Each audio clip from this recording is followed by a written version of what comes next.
Ben Roethlisberger and Antonio Brown, the two offensive leaders for the Pittsburgh Steelers, were not too happy with each other. Not too pleased. There was a play that happened in the game on Sunday in which against Baltimore, thank you, in which by the way, well, I'll save it for afterwards. It's not that important to the context of the story. So Antonio Brown is as open as you could possibly be. Long story short, Roethlisberger looks like he gave him a peek, but let's go into the head. Let's take this and let's sky cam into the head of Ben Roethlisberger, right? In that moment. This is why I'll always give the quarterbacks the benefit of the doubt when it comes to these decisions.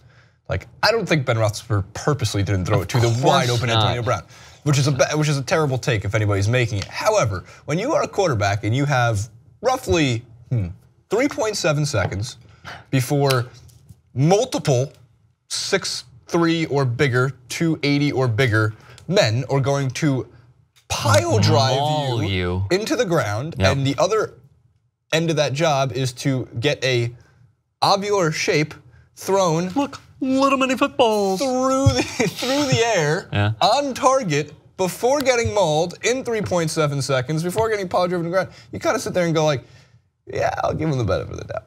No matter what, I give him the benefit of the doubt. He's won a few Super Bowls. He's earned our respect. So I believe we do have the quote from Ben Roethlisberger. So if we can throw to that, here's what he said. He, as in Antonio Brown, got upset because he was open, which I can understand. Sometimes that happens. It's not like I intentionally missed him. It's not like I intentionally didn't throw it to him. I was doing what my reads tell me to do. I don't even want to say I made a mistake because I was reading the side I was supposed to read. It's just unfortunate that it happened, and it's unfortunate that he acted and reacted that way. He's like, damn, boo, get in the corner. Because this is not working out right now, love. So when I read that, seriously, it's Ben Roethlisberger being open, honest, and just saying, like, yeah, I missed him. Right. That's all there is to it. So the tantrum that we haven't necessarily discussed yet was Antonio Brown going on the sidelines, grabbing a Gatorade cooler, throwing it on the ground. Todd Haley grabbing him like, Antonio, calm down. And he's like, no, fuck you, I'm mad. And then he starts running around. Like exactly? Yeah, exactly. No, I hate your guts, Todd Haley, fuck you. It'd be great if that's how he talks. So, like Jerry Seinfeld and Mike Birbiglia combined. If Antonio Brown just started doing, why are we talking about the cookies? So he like Todd Haley tries to grab him and he's like getting mad and he throws a tantrum. But then I believe, do we have Ryan Clark's quote as well? I do not have Ryan Okay, Clark's so quote, but Rick will read us Ryan We'll add this a little bit later on, but I think this is important and I can go further on this. And Ryan Clark said, quote, Antonio has done an extremely good job of tricking people, right? He has that smile and when he talks, he seems extremely team and this is a great team guy and he always shows up to play. He didn't hold out last year to get his money, so he's done a very good job, spin job that is, of having us think or making people think we don't know him, that it's like all about the Pittsburgh Steelers. I'm just a hard worker who's here to win football games. Antonio Brown loves Antonio Brown. If you listen to people talk about him, if you listen to the media, a lot of the fans, they have an adoration for him that is not necessarily a depiction of who he is. Here we go. He's like most receivers, he's selfish. And you could see from last year in the locker room, he's also self-centered. And I can actually say I don't think it's malicious and mean-spirited though. I think that's just who he is. If you listen to his story, this is a kid that would pay $20 to sleep in a hotel because he had nowhere to live. So I'll stop there. The full quote, he goes on a little bit further. But here's the thing. Ryan Clark knows better, knows more about Antonio Brown than any of us do combined, number one. Played with the Pittsburgh Steelers for many years when Brown was there. Number two, he still has connections to the Pittsburgh Steelers. Number three, Antonio Brown, if this is true, not surprising, fits the reputation that many National Football League wide receivers have, which is you gotta have an ego. It's the same with the quarterback position. You gotta be a little bit of an ass bag, have a little bit of an ego, and believe that you are the best. Because the moment of doubt that you have in yourself, you're not gonna win. Lou Brock once said, show me a guy that's afraid to strike out, and I'll show you a guy that will fail every time. You cannot be afraid to continually fail over and over and over again. So him having this cocky attitude, the only way it's validated is through being a good guy, obviously, off the field, and also just winning. but it's the same reputation that many NFL quarterbacks, wide receivers, and also cornerbacks, defensive backs have.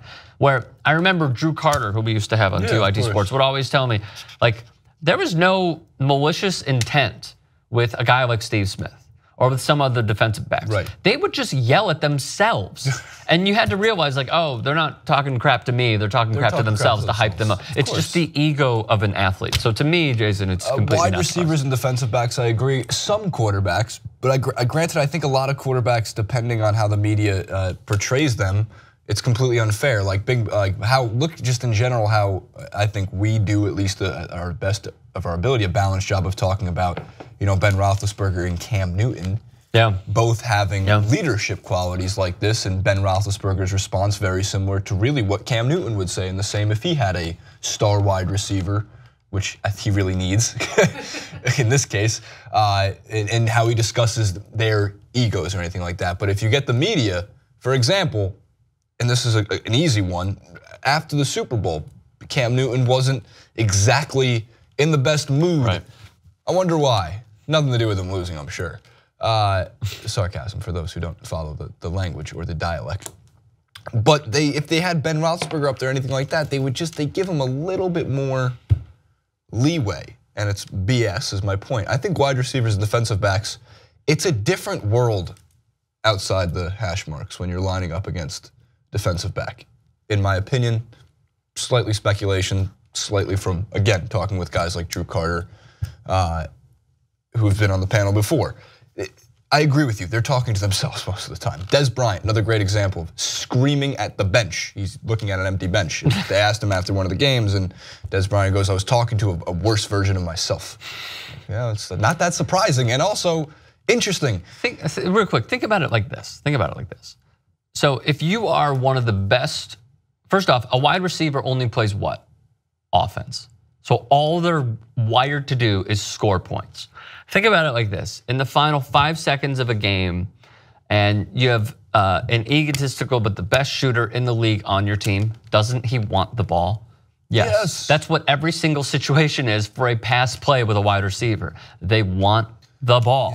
They want the ball. So let's not get too hyped up. This is why I have no problem with Kobe taking every goddamn shot. It's why I've never had a problem with wide receivers screaming. Even though he's been statistically proven to be one of the worst closers in NBA history. Correct. And statistically, I agree with you. I still want Kobe taking it. Because Kobe wants to take it, and you want your superstar to want to take it. It's the same reason why Odell Beckham Jr., Antonio Brown, I don't know if every wide receiver in the NFL. It doesn't matter who it is. I think it's interesting just overall what Ryan Clark's point, one of the things he was mentioning is like there's a lot more Odell Beckham Jr. and Antonio Brown than people think, but Odell Beckham Jr. is painted out to be the guy on the boat, Antonio Brown's not. In this aftermath, I don't think this is a big problem. Mike Tomlin called it a distraction, but he has to fix the locker room, that kind of thing. The Steelers are still, I believe, what, 3-1 on the top of the. They're 3-1, and they won the game. And they won the game, which the point I was going to make in the beginning of this, it always sounds like Steelers-Ravens will be a great football game. Always. On paper heading into it, rivalry, division matchup, a lot of history between the two teams. Never. A lot of 16-10s, a lot of 12-8s. Waiting for the 5-2. It's like Seahawks' first 4 weeks scores. Yeah, God, love Seahawks. Like I said, on Sunday night, or maybe it was Sunday Night Football. Sunday Night Football. Seahawks were up 3-2. Against the Colts. And against the Colts, and I was sitting there going, this is going to be the final. No doubt in my mind, I could turn this off. And who would have known that the Yankees and Twins would outscore? Would outscore the first half of the Sunday Night Football game.